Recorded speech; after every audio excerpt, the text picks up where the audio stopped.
एक लंबे समय के बाद, लगभग 20 साल के बाद, आज डॉक्टर फारूक अब्दुल्ला जम्मू में थे। ऐसा नहीं है कि वो आते नहीं है, जम्मू लगातार आते रहते हैं वो, लेकिन आज पूर्व प्रोविंशियल प्रधान नेशनल कॉन्फ्रेंस के देवेंद्र सिंह राणा की गैर मौजूदगी में डॉक्टर फारूक अब्दुल्ला पहली बार जम्मू में थे और उन्होंने लगभग 28 से 32 मिनट का भाषण किया।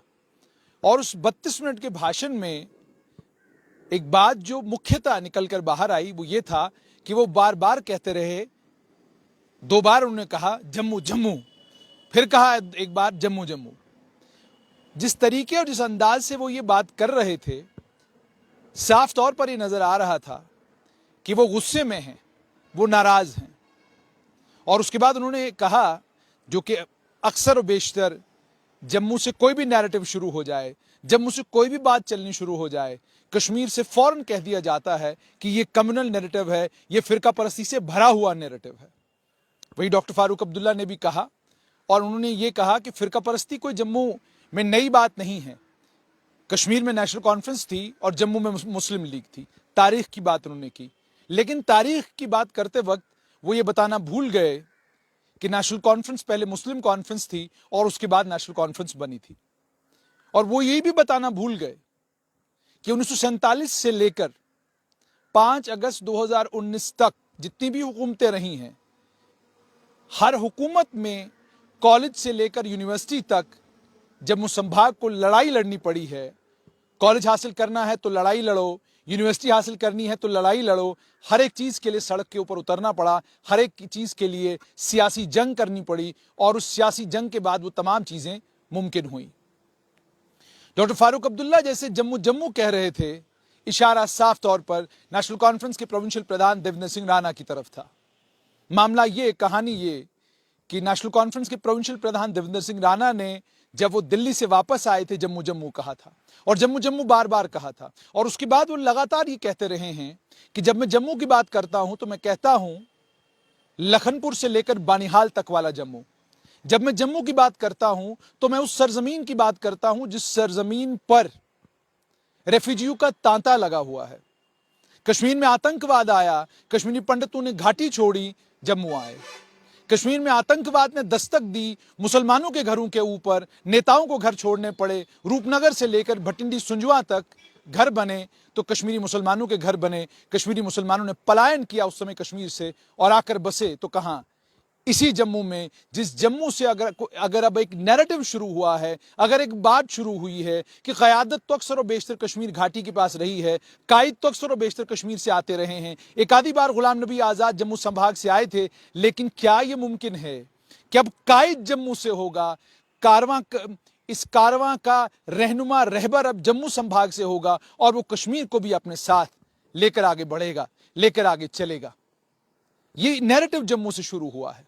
लेकिन अफसोस ये कि जब जम्मू से नैरेटिव शुरू होता है, जब बात कोई जम्मू से करने लगता है, वो अगर आपका अपना कोई सियासी साथी रहा हो, जिसने एक लंबे समय तक आपकी सियासत को जिंदाबाद कहा हो, जिसने एक लंबे समय तक आपकी पार्टी की सोच को, आपकी पार्टी की विचारधारा को जिंदाबाद कहा हो, जब वो शख्स पार्टी छोड़ता है और किसी दूसरी पार्टी में चला जाता है, या ये सोच उसके अंदर आती है कि चलो आज चल कर देखते हैं, एक कोशिश करके देखते हैं कि क्या जम्मू से एक आवाज कश्मीर तक जा सकती है? क्या जम्मू से एक आवाज उठे, उसको कश्मीर कबूल करेगा? क्या कश्मीर तैयार होगा इस बात को मानने के लिए कि 100 साल तक जिस जम्मू कश्मीर रियासत पर डोगरा राज रहा और उस 100 साल के अंदर बहुत सारे ऐसे इनकलाबी इकदाम उठाए गए जिनका आनंद, जिनका सुख आज भी जम्मू कश्मीर के लोग भोग रहे हैं? क्या वो जम्मू कश्मीर में अस्पताल हो, क्या जम्मू कश्मीर बैंक हो, या कई और इंस्टीट्यूशंस हो, वो सारी देन किसकी थे? उसके बाद भी जाहिर सी बात है 47 के बाद जो हुकूमतें बनी, उन हुकूमतों ने भी कॉलेज बनाए, यूनिवर्सिटियां बनाई, मेडिकल कॉलेज बनाए, पुल तामीर किए, सड़कें तामीर की, सब कुछ उन सियासी पार्टियों ने भी किया, उन हुकूमतों ने भी किया। जाहिर सी बात है हुकूमत बनती है तो इन्हीं सब चीजों के लिए बनती है। मगर उन हुकूमतों का नैरेटिव क्या था? उन हुकूमतों का नैरेटिव 47 से लेकर 5 अगस्त 2019 तक एक ही था। पहले तो रायशुमारी था, वो नैरेटिव 1975 तक चला। 1975 के बाद एक नया नैरेटिव शुरू हुआ, ग्रेटर ऑटोनॉमी वाला। वो खत्म शुद्ध हो गया 1999 में। और उसके बाद एक और नैरेटिव चला, पीपल्स डेमोक्रेटिक पार्टी ले आई सेल्फ रूल, बीच में सज्जाद गनी लोन पीपल्स कॉन्फ्रेंस के अचीवेबल नेशनहुड लेकर भी आए थे। उसके बाद अन्य और बाकी पार्टियों ने भी अपने अपने फॉर्मूले जम्मू कश्मीर के लिए दिए। वो सभी नैरेटिव हैं, वो सभी नैरेटिव्स थे कि जम्मू कश्मीर में पायदार अमन कैसे आ सकता है। अब अगर जम्मू संभाग से कोई एक आवाज उठी है, कोई एक शोर मचा है कि बात जम्मू से होगी, अब बात यहां से शुरू होगी, अब तो फौरन इसको कहा जा रहा है कि यह फिरका परस्ती है। डॉक्टर फारूक अब्दुल्ला ने अपने कैडर को रिजुविनेट करने के लिए कहा कि लोग पार्टियों में आते रहते हैं, लोग पार्टियों से चले जाते हैं, आपको हिम्मत नहीं हारना है, आपको मुकाबला करते रहना है और पार्टी को जम्मू संभाग में मजबूत करना है। यह बात डॉक्टर फारूक अब्दुल्ला ने अपने कैडर से कही। डॉक्टर फारूक अब्दुल्ला ने यह भी कहा कि बालाकोट हुआ और बालाकोट के बाद क्या हुआ, यह कहा डॉक्टर फारूक अब्दुल्ला ने, और साथ में एक लाइन जोड़ दी कि बालाकोट के बाद अपना ही एक जहाज वहां गिरा दिया। शायद डॉक्टर फारूक अब्दुल्ला, वक्त नहीं मिलता है उनको आजकल, उन्हें वक्त मिले तो उन्हें Washington post, New York times, foreign policy, foreign affairs, ये तमाम अखबार और ये तमाम इंटरनेशनली रिप्यूटेड मैगजीन्स को पढ़ना चाहिए। ये सब मैगजीन्स ये कहती हैं कि जो बालाकोट हुआ था वो बालाकोट रेड लाइन को क्रॉस करना था, जिस रेड लाइन को क्रॉस करने की हिम्मत और ताकत किसी भी मरकजी सरकार में एक लंबी वक्त तक नहीं थी। आतंकी हमले जम्मू कश्मीर में होते, आतंकी हमले देश के विभिन्न भागों में होते, ट्रेनों में बम धमाके होते, सड़कों के ऊपर बम धमाके होते, आम लोगों का जीना आतंकियों ने दोभर कर रखा था। हम जवाबन क्या करते? हम जवाबन कंडेम करते, हम जवाबन अमेरिका से कहते, हम जवाबन रशिया से कहते, हम जवाबन पूरी इंटरनेशनल कम्युनिटी से कहते, खुदारा पाकिस्तान को कहिए, पाकिस्तान को समझाइए, पाकिस्तान को बताइए। क्या बताइए? कि आतंकवादी गतिविधियां करना बंद कर दे, आतंकवादी हमले करना बंद कर दे। लेकिन बालाकोट जो हुआ वो रेड लाइन को क्रॉस करना था। वो लकीर, जिस लकीर को हम एक लंबे समय से क्रॉस करने से गुरेज कर रहे थे, जिस लकीर को इंटरनेशनल डिप्लोमेसी में डिप्लोमेसी कहा जाता था कि जी ठीक है, पाकिस्तान ने अगर कोई आतंकी हमला किया है, 40 जवान हमारे पुलवामा में शहीद हुए हैं, कोई बात नहीं, अमेरिका के जरिए प्रेशर डलवाएंगे। हमने तय किया अब अमेरिका के जरिए प्रेशर नहीं डलवाएंगे, अब लाइन क्रॉस करके जाएंगे। वो जो लाइन क्रॉस करके जाना था, शायद डॉक्टर फारूक अब्दुल्ला को किसी ने यह भी याद नहीं कराया कि डॉक्टर साहब, पाकिस्तान की नेशनल असेंबली में एक जिम्मेदार पार्लियामेंटेरियन ने यह बात कही कि पाकिस्तान के फॉरेन मिनिस्टर के पांव कांप रहे थे, वो डरे हुए थे, वो सहमे हुए थे कि हिंदुस्तान न जाने क्या कर देगा। यह आपने शायद सुना नहीं, या वक्त नहीं मिला होगा। गूगल है, यूट्यूब है, फुर्सत मिले तो वो भी सुन लीजिएगा, आपको तब जाकर ही मालूम पड़ेगा कि 5 अगस्त 2019 से पहले जब बालाकोट हुआ, जो जवाबन हुआ, वो जवाब रेड लाइन को क्रॉस करना था और पाकिस्तान को यह बताना और यह समझाना था कि अब अगर आतंकी हमला हुआ तो बर्दाश्त नहीं किया जाएगा। अब अगर आपने इस तरह की हरकत दोबारा की तो हम अंदर घुस आएंगे, और जब हम अंदर घुस आएंगे तो हम क्या करेंगे वो आप ऑपरेशन बालाकोट के जरिए समझ ही गए होंगे। और उसके बाद दूसरी चीज, जहाज गिरा जरूर, पायलट गिरफ्तार जरूर हुआ, लेकिन 48 घंटे होने से पहले पायलट भारत में वापस था। वो क्यों था? वो किस लिए था? उसके पीछे क्या वजूहात थी? कभी कोई किताब लिखेगा तो आपको भी मालूम चल जाएगा। अब दूसरी बात जो जम्मू के नैरेटिव को लेकर कही गई है, देवेंद्र सिंह राणा ने नेशनल कॉन्फ्रेंस छोड़ी, भारतीय जनता पार्टी ज्वाइन की। वो अपनी एक आजाद पार्टी भी बनाते, लेकिन क्या आजाद पार्टियों को जम्मू कश्मीर के लोग एक्सेप्ट करते हैं? क्या आजाद पार्टियों को जम्मू कश्मीर के लोग समर्थन देते हैं? चौधरी लाल सिंह ने डोगरा स्वाभिमान संगठन बनाया, क्या संगठन बनाने के बाद बड़े पैमाने पर लोग उनके साथ जुड़े? प्रोफेसर भीम सिंह एक लंबे समय से Jammu Kashmir national panthers party लेकर चल रहे हैं, वो भी जम्मू की बात करते हैं, वो भी जम्मू का नैरेटिव लेकर चलते हैं। वो एक्सेप्टेबल है घाटी में, वो एक्सेप्टेबल है बाकी सब जगह, क्योंकि वो एक कमजोर सियासी ताकत है जम्मू कश्मीर में, वो एक ताकतवर सियासी ताकत जम्मू कश्मीर में नहीं है। लोग जानते हैं Jammu Kashmir national panthers party 25 से 30 सीटें जम्मू संभाग में नहीं ले सकती, क्योंकि रीजनल पॉलिटिकल पार्टीज को जम्मू संभाग में लोगों ने कभी चाहा ही नहीं, लोगों ने कभी वोट उस तरीके से दिल खोलकर दिया ही नहीं। क्या वजूहात है, वो रीजनल पॉलिटिकल पार्टीज को पता होगा और आम लोगों को पता होगा। लेकिन नेशनल पार्टी को ज्वाइन करने के बाद देवेंद्र सिंह राणा आए और उन्होंने नेशनल पार्टी के मंच से दिल्ली से यह बात कही कि जम्मू का एक नैरेटिव होना चाहिए, मैं जम्मू का नैरेटिव लेकर चलना चाहता हूं और जम्मू और कश्मीर को एक करना चाहता हूं।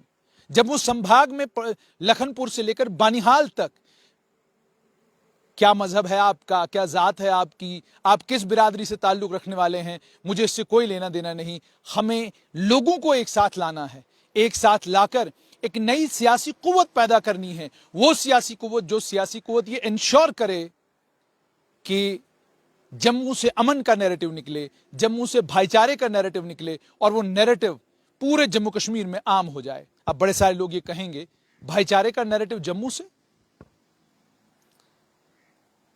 कश्मीर घाटी से कश्मीरी पंडितों ने पलायन किया, कहां आए? मैं डोडा का मुसलमान हूं, मैंने डोडा से जब मैं निकलकर आया तो कहां आया, बसा कहां, पला कहां, बड़ा कहां हुआ, किस माहौल में बड़ा हुआ, किन लोगों के बीच में बड़ा हुआ। राजौरी से बहुत बड़ी तादाद में लोग जम्मू में हैं जिनके बच्चे डीपीएस में, हेरिटेज में और बाकी स्कूलों में पढ़ते हैं, वो कहां रहते हैं? और जम्मू में बड़े पैमाने पर जो लोग अलग अलग डिस्ट्रिक्टों से जम्मू संभाग में, जम्मू डिस्ट्रिक्ट में आकर आबाद हैं, तो इसका मतलब यह है कि कोई पेशेंस है, कोई बुर्दबारी है, कोई संजीदगी है इस संभाग के अंदर, जिसके चलते इतनी दुनिया से लोग जम्मू में आते हैं और ये जम्मू उनको अपने दामन में समेट लेता है और अपने दामन में उनको जगह देता है। तो फिर बड़ी हैरत की बात है कि जम्मू को जम्मू जम्मू कहने पर किसी को फिरका परस्त कह दिया जाए, ये मेरी समझ से बाहर परे है। फिरका परस्ती ये नहीं कि आपने जम्मू जम्मू कहकर एक जम्मू का नैरेटिव बिल्ड करने की कोशिश की। फिरका परस्ती ये है कि आप जम्मू जम्मू सुनना नहीं चाहते हैं। फिरका परस्ती ये कतई नहीं है कि आप अपने हुकूक की लड़ाई लड़ना चाहते हैं। फिरका परस्ती ये कतई नहीं है कि आप गूल मोहर के लिए रास्ता चाहते हैं। फिरका परस्ती कतई ये नहीं है आप पुंछ सुरनकोट के लिए अच्छी मेडिकल फैसिलिटीज चाहते हैं। फिरका परस्ती कतई ये नहीं कि आप उधमपुर के अस्पताल को जम्मू कश्मीर का बेहतरीन अस्पताल देखना चाहते हैं। फिरका परस्ती ये कतई नहीं कि आप किश्तवाड़ में, डोडा में, भदरवा में बड़ी बड़ी यूनिवर्सिटियां देखना चाहते हैं। फिरका परस्ती ये कतई नहीं कि आप बानिहाल के पहाड़ों में बेहतरीन इंफ्रास्ट्रक्चर देखना चाहते हैं। फिरका परस्ती ये कतई नहीं कि आप रामबन से ऊपर जाने वाले पोगल परिस्तान के इलाके में आप लोगों को खुशहाल देखना चाहते हैं। फिरका परस्ती ये है कि जब जम्मू जम्मू का नारा लगे और आपको गुस्सा आए, आप नाराज हों, आपके लीडरशिप नाराज हो, आपकी लीडरशिप को ये लगे कि हमारा किला हिलाया जा रहा है। मजहब कोई भी हो, जात कोई भी हो, जब आप मुख्यमंत्री की कुर्सी पर बैठते हैं वहां से इंसाफ करना आपकी मजबूरी हो जाती है। मजहब कोई भी हो, जात कोई भी हो, धर्म कोई भी हो, आप किसी भी समुदाय से ताल्लुक रखते हो, आप जब चीफ मिनिस्टर की कुर्सी पर बैठते हैं आपके पास लोगों के साथ इंसाफ करने के अलावा कोई चारा नहीं होता। क्या यह हकीकत नहीं है कि जम्मू के कैबिनेट मिनिस्टर कश्मीर में वक्त ज्यादा गुजारते थे और जम्मू में कम? क्या यह हकीकत नहीं है कि जम्मू के कैबिनेट मिनिस्टरों के साथ कश्मीर के लोगों को मोहब्बत और उनके ऊपर भरोसा कश्मीरी लीडरशिप के कंपैरेटिवली ज्यादा था? और अगर मैं थोड़ा सा एक कदम और चला जाऊं, क्या यह हकीकत नहीं है कि जब यही नेशनल कॉन्फ्रेंस के पूर्व प्रोविंशियल प्रधान जो आज भाजपा के नेता हैं, जब ये पॉलिटिकल एडवाइजर हुआ करते थे मुख्यमंत्री उमर अब्दुल्ला के, तो इन्हें सबसे ज्यादा प्यार और मोहब्बत कश्मीर के लोग दिया करते थे? क्या ये सब हकीकत नहीं है? अगर ये सब हकीकत नहीं है तो फिर आपकी बात सही है कि जम्मू में फिरका परस्ती है। लेकिन अगर ये सब हकीकत है तो फिर जम्मू में आज भी मोहब्बत है, अमन है, दोस्ती है। और रही बात आपने कहा कि कभी कभी जो लहरें आती हैं, कभी कभी जो माहौल में आलूदगी आती है, कभी कभी जो माहौल में गर्मी आती है, कभी कभी जो ऐसा लगता है कि दो समुदाय टकरा जाएंगे, समझना चाहेंगे कि टीकालाल टपलू की जब शहादत हुई, क्या खौफ पैदा नहीं हुआ था लोगों के दिलों में? जानना चाहेंगे कि उस जज की जब शहादत हुई, जिसने फैसला लिखा था, तो क्या खौफ लोगों के दिलों में वहां पैदा नहीं हुआ था? जानना चाहेंगे जब 1 लाख का मजमा, 1 लाख का जुलूस निकलता था तो लोगों के दिलों में खौफ, माइनॉरिटी कहीं पर भी हो जुलूसों से वो खौफजदा होती है, माइनॉरिटी कहीं पर भी हो हंगामों से वो खौफजदा होती है, माइनॉरिटी कहीं पर भी हो वो मेजॉरिटी का एक सेक्रेट ट्रस्ट होती है। मेजॉरिटी जब माइनॉरिटी को ये समझे कि ये हमारा सेक्रेट ट्रस्ट है, हमारी पहचान कि हम क्या हैं वो इस बुनियाद पर कतन नहीं होगी कि हम क्या हैं, वो इस बुनियाद पर होगी कि हम अपनों के साथ कैसे हैं। इसलिए डॉक्टर साहब जब इतनी लंबी चौड़ी तकरीर कर रहे थे तो सारी तकरीर सुनने के बाद मुझे ये लगा कि ये बताना जरूरी है कि जम्मू का नैरेटिव कतन ये नहीं है कि कश्मीर से कुछ छीन लिया जाए।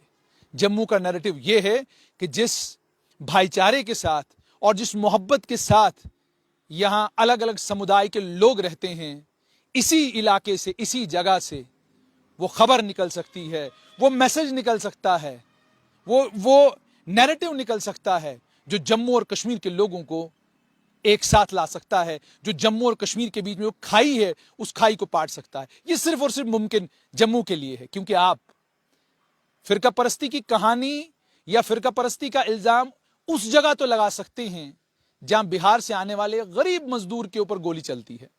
आप फिरका परस्ती का इल्जाम वहां लगा सकते हैं जहां उत्तर प्रदेश से आने वाले एक तरखान को गोली मारी जाती है।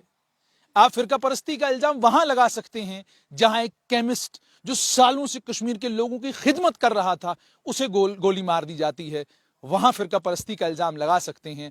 आप वहां फिरका परस्ती का इल्जाम कतई नहीं लगा सकते हैं जहां आपका भी घर है, जहां आपके पूर्व कैबिनेट मिनिस्टरों का भी घर है, जहां जिसने पनाह दी थी तमाम लोगों को जब कश्मीर घाटी के हालात खराब थे, जिसने अपने घरों के दरवाजे और अपने दिलों के दरवाजे जिन लोगों ने कश्मीर घाटी के लोगों के लिए, लद्दाख के लोगों के लिए खोले थे, आप उन्हें फिरका परस्ती का इल्जाम नहीं दे सकते।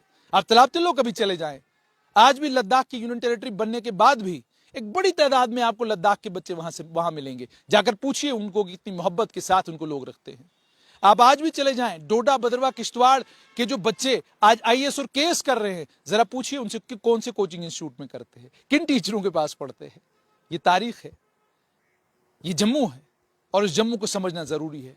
और अब जब जम्मू के नैरेटिव की बात की जाती है, जम्मू डिक्लेरेशन को लेकर बात की जाती है, मैं नहीं जानता कि नेशनल कॉन्फ्रेंस के पूर्व प्रोविंशियल प्रधान और आज भाजपा के नेता देवेंद्र सिंह राणा के जहन में क्या है, मगर मुझे यह लगता है कि जम्मू डिक्लेरेशन का मतलब यह है कि वो जमीन, जिस जमीन पर अलग अलग समुदायों के, अलग अलग धर्मों के लोग एक साथ रहते हैं, मोहब्बत के साथ रहते हैं, अमन के साथ रहते हैं, जहां कभी कभी हवाएं गर्म भी चलती हैं, उस जमीन से वो एक आवाज उठानी जिस आवाज से जम्मू से लेकर करनाल तक, लखनपुर से लेकर करनाल तक सब लोग एक मजबूत रस्सी के साथ बंध जाएं, सब लोग एक साथ आ जाएं, उसे मुझे लगता है कि उस चीज का नाम जम्मू डिक्लेरेशन है। ये किसी मजहब, किसी जात पात या किसी एक समुदाय की बात नहीं है, ये बात जम्मू की है और ये बात तारीखी है और इस तारीखी बात को दोहराने का काम करने की कोशिश की जा रही है।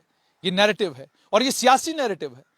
ये कल वोट में तब्दील होगा, जिसके पास वोट होगा उसका नैरेटिव होगा, जिसके पास वोट नहीं होगा उसका नैरेटिव नहीं होगा।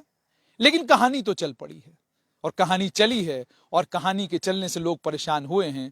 वो आज डॉक्टर फारूक अब्दुल्ला के जम्मू जम्मू करने से दिख ही रहा था।